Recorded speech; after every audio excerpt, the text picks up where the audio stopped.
السلام علیکم ورحمۃ اللہ وبرکاتہ۔ اعوذ باللہ من الشیطان الرجیم، بسم اللہ الرحمن الرحیم۔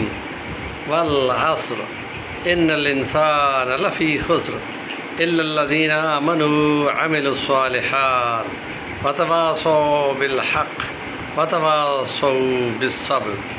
وقال اللہ تعالی فی مقام آخر یا بنی وَأْمُرْ بِالْمَعْرُوفِ وَانْهَى عَنِ الْمُنْكَرِ وَاصْبِرْ عَلَى مَا أَصَابَكَ۔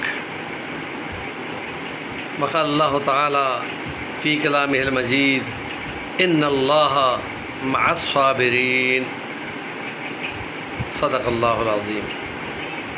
امر بالمعروف اور نہی عن المنکر ایسے مراحل ہیں کہ جن میں صبر کے بغیر چارہ ہی نہیں ہے، اور اس میں سب سے پہلے ابلاغ تبلیغ میں اپنا اخلاص اور اپنا عزم وہ بہت ضروری ہے، اور اس کام کے لیے صبر اس کے ساتھ ساتھ چلتا ہے، اور اس میں اگر صبر نہ ہو تو اخلاص پہ بھی شک پڑ جاتا ہے اور وہ مرحلے مشکوک ہو جاتے ہیں۔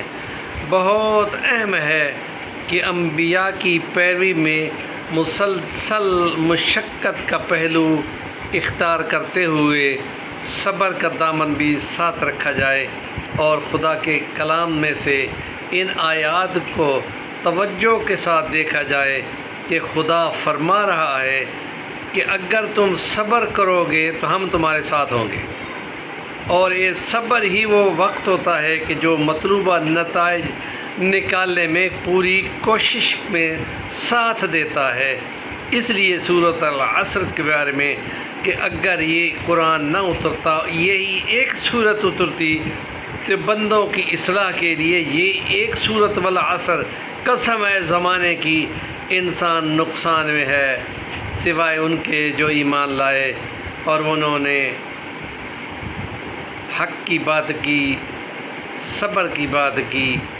تو یہاں یہی مرحلے ہیں کہ ایمان دوسروں کو بھی بتانا ہے، اور حق کے رہنا بھی ہے، اور صبر کا دامن بھی نہیں چھوڑنا، تو وہ پھر معیار بن جاتا ہے کہ مطلوبہ نتائج جس میں لازمی نکلتے ہیں۔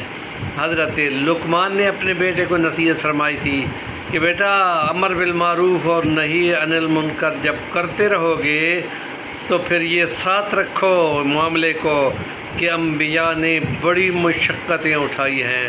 پیغمبر آخر الزمان نے فرمایا تھا میں سب سے زیادہ ستایا گیا ہوں، اور یہ نتائج تبھی نکلتے ہیں جب صبر ساتھ ہو۔ اور یہ بھی فرمایا کہ اللہ کی مدد اور استعانت حاصل کرو، نماز کو پڑھ کر، اللہ سے لو لگا کر، اور پھر صبر کرتے ہوئے، کہ یہ دو وہ چیزیں ہیں کہ جن کے ذریعے اپنے مقاصد کو بڑے آرام سے اور ہمت کے ساتھ حاصل کیا جا سکتا ہے۔ اور یہ پیغام ابلاغ تبلیغ کے ساتھ ہی اٹیچ ہے۔ ہمارے چینل کا نام ہے صفی البانی، ضرور سبسکرائب کریں، کام کی بات کا کمنٹ دیا کریں۔